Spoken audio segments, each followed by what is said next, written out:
Mike Krzyzewski is set to join us. I like the answer he had the other night after beating North Carolina State, and I think he was reacting to social media, what fans have been saying. By the way, look at what's happened with Kentucky. Social media roughed up Kentucky last night after they lost to Tennessee, and I think Coach K was responding to that when he had this great answer. When you lose, then we've lost. Oh, the world is going to end. And a lot of pressure is put on. Even social media, it's amazing what people put out. Really, if you're our fans, don't do that. Come on, man. These kids are 18 and 19 years old. I mean, you can question my coaching and what the hell. And then when you do question it, by the way, just come into Cameron and look up in the ceiling. All right? And then find out if you should question that. But don't do anything with our players. Just support them. That's Coach K. He didn't go scoreboard. He went rafters there. And Coach K joining us. I liked it. Man, you're becoming irascible here. Well, my job is not to have my players affected, and I don't want them answering people. And the other thing, in saying that, it moves it to me. And so you're not, then talk about me. Don't talk about them. And, it was the right thing to do, whether the right words or whatever, you all can judge that. But, I loved it. I loved it. But I just, we're so impatient nowadays, Coach, where we don't take in sort of the volume of what has been accomplished. Is what's wrong with us now? There's this panic that sets in, right?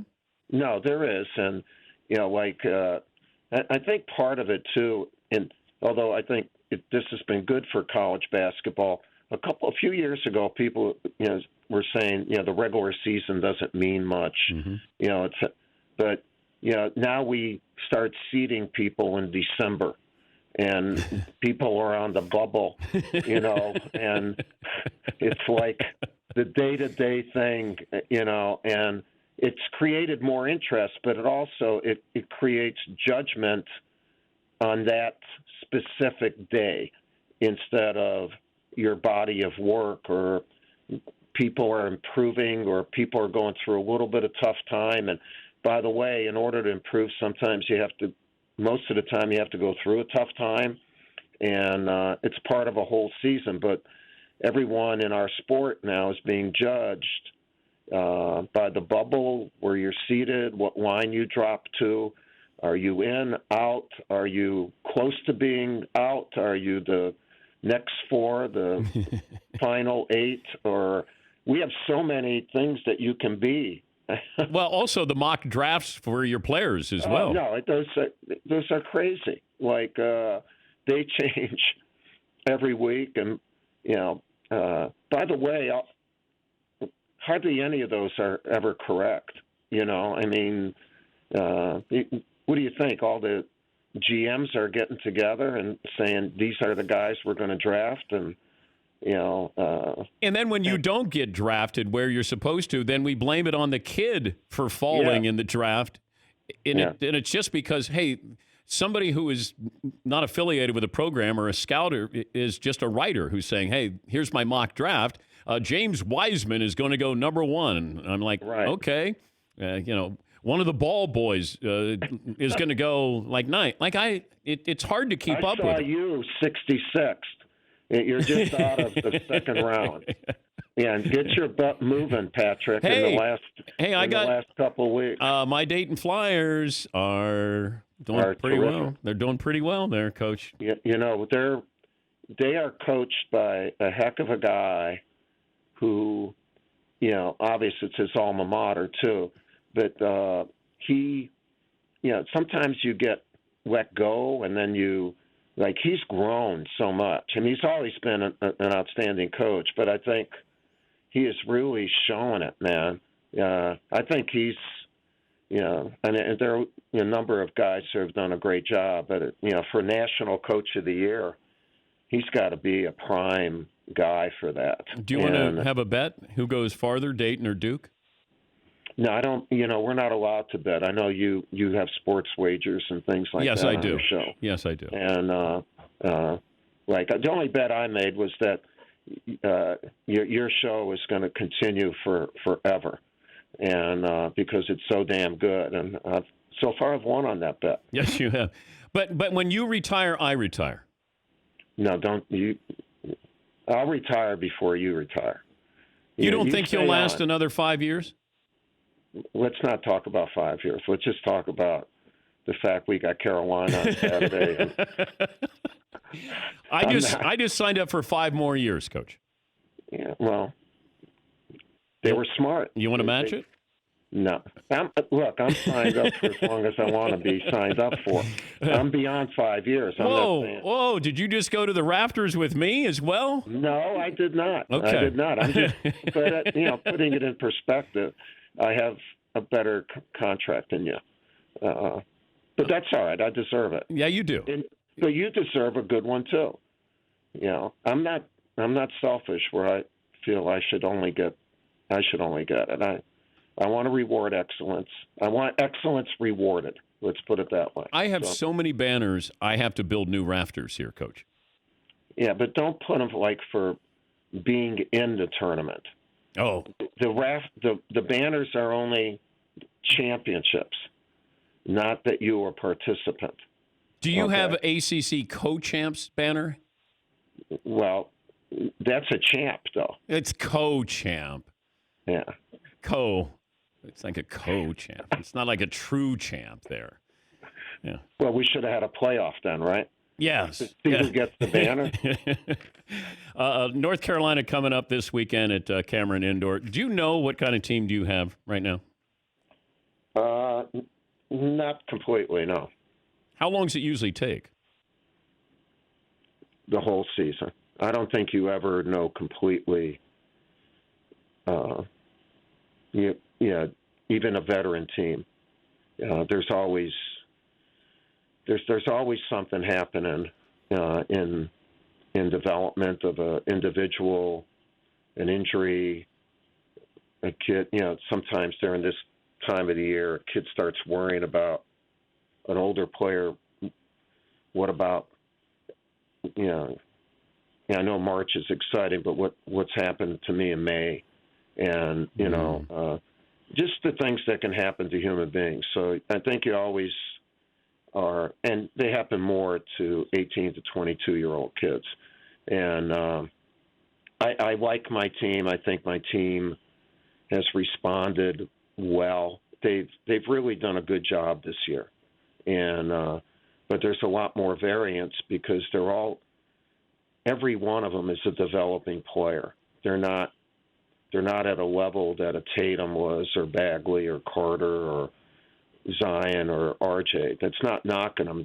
Those kids were just at a different level, and even in competitive maturity.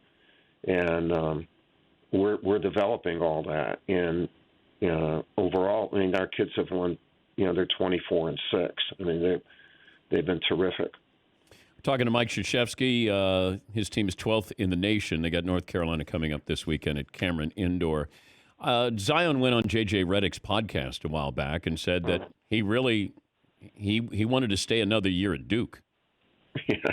Now, you told him to go. Like, did you have that conversation where he said, "Coach, I want to stay," or "Can I stay"? No. I always Zion loves Duke. And Zion loved everything about the guys, the college life too. One of the things I remember Kobe telling me and my wife, he never went to college. He says, I wish that I had gone, and then obviously I couldn't go because that's where you make friends. And Zion has a lot of friends here, and he would have loved to have made more friends, but obviously, economically, and the fact that you only have a certain lifespan as a pro player, you got to go when you have to go. But he was back during the All-Star break for about 4 days and worked out, and it's a safe place. It's a home. That's what we want these guys to understand. And when they come back, no one wants anything from you. Just be you and chill out and work out, and that's what he's saying. And he doesn't live that life anywhere else. We had Kobe on a few times, and I remember it might have been 10 years ago where I said, if you had gone to college, where would you have gone? He said, Duke. Mm-hmm. Did you recruit him? Yeah, we did. He never took visits. We knew he was going to go pro. Mm-hmm. And but no, I never saw LeBron play in high school. And but Kobe, I've said this many, many times for many years. Kobe was the best high school player I ever saw. And he had a maturity, a competitive arrogance to go along with his talent that was way, way off the charts, even as a high school player. When he walked into a gym, even for a summer league game, the gym looked around and said, "Oh, Kobe's here," and then he did it. Really, the two players that I had association with, and Michael Jordan, just for a brief time with the Dream Team, they had that. That's why I love the fact that they became friends. And Michael said that he was like a little brother. And by the way, how his eulogy, his talk at that service for Kobe was unbelievable, just unbelievable. But Mike, it almost seemed like he developed that confidence once he got to the NBA, whereas Kobe had it at an early age. Yeah, I think Kobe had it, and maybe by growing up in Italy and being around older players and that. I thought Michael developed it while he was at North Carolina, and you could see him grow into that. Oh, you noticed it in college, because I just never looked at him that way, because it felt like it was more Worthy's team than Michael, and Michael, of course, hit the big shot to win the national title. But I think he was still developing. He was developing that, though. That's what I'm saying. Yeah. Where, and then he and Kobe were cut from the same cloth. You know what I mean? They're two of the incredibly unique athletes and competitors in any sport, and the fact that they had that relationship was unbelievable. And I think through USA Basketball, the relationship that Kobe developed with LeBron would never have been developed had it not been for USA Basketball and their ability to play on two teams together and win 2 gold medals. They were fantastic together. And I think the thing that people don't realize is just how brilliant Kobe was, and LeBron is, and they recognized not just talent, they recognized the inner drive, but also the fact that they're so damn smart. But how do you coach that? Because that's a different personality. When you see that in college, how do you take advantage of it and let that personality be something that's positive for these players? No, it's a good question. And what you try to do is not put a ceiling on it or give it an opportunity to just like you would say, take whenever you feel it, you can shoot. With guys of that caliber, whatever you are thinking, say it. And don't think that other guys are thinking what you're thinking, because they're not. Every once in a while they might be, but in other words, have a voice.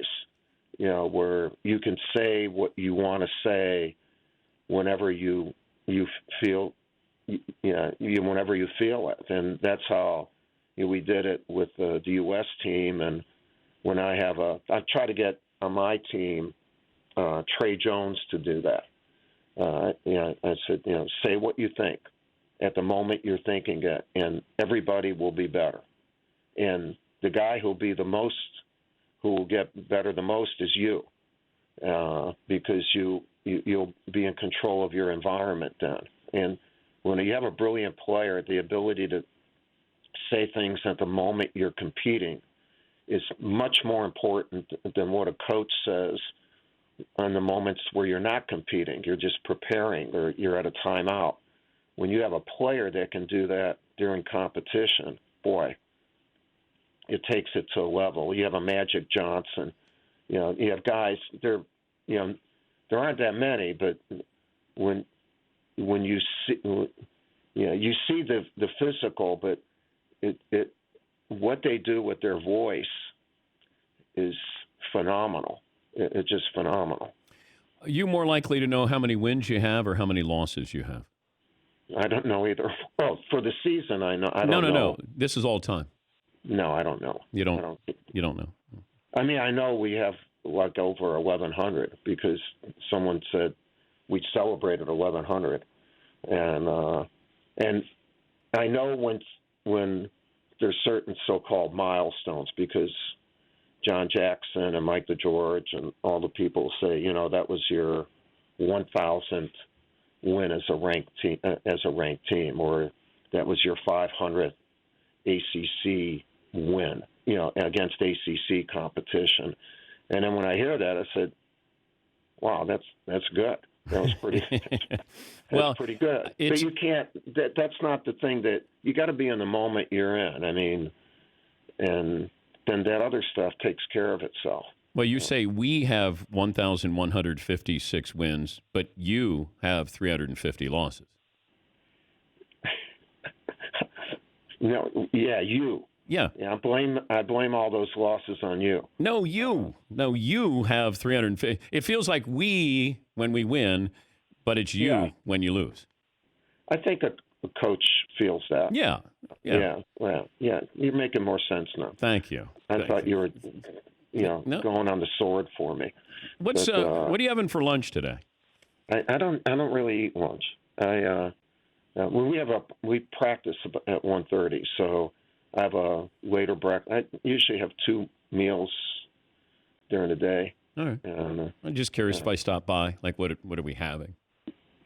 Well, we can get you stuff.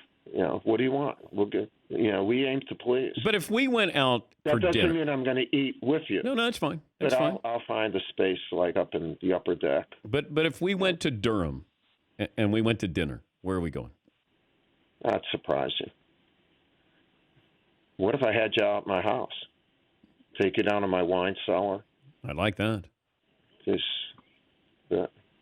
Now, this is like just so you know, that'll never happen. Okay, but I know. But you now. No, but Do you have like a 2-bedroom bungalow? Something like that? No, we have a real small. we don't have like a small house there. Like a crazy house, but we have a. Is it a mansion? No, it's really what we do have is a great area, because we have 14 acres of land, and 8 of them are deer fenced, and we do a lot of flowers and trees. Is there a basketball hoop there? Because I got to put on a clinic. There is. Okay. And you can adjust the height so that you can dunk. We'll get it down to 7.5 feet. But you're going to have to get backup nets if I come to town. That's all I'm going to say. We have chain nets. I grew up in Chicago. I didn't grow up in the suburbs like you. We have chain nets. We didn't have nets. Yeah, because all your rich friends, stole My rich friends. No, we just had rims, and then I hated it because every time I'd swish it, then you'd have to go chase the ball. I never touched the rim. I mean, really, that's what's amazing about this. It was a swish or an air ball, right? Yep, absolutely, absolutely. Hey, have fun against North Carolina. I hope we do. Yeah. Thank you, Coach. Great to talk to you as always. No, it's always good, Dan. Thank you. That's Mike Krzyzewski. Pretty decent coach. You two are so cute. Yeah, we are. Yeah. One of these days, I'm going down there. I'm just going to walk into practice, pick up basketball, and start taking some shots.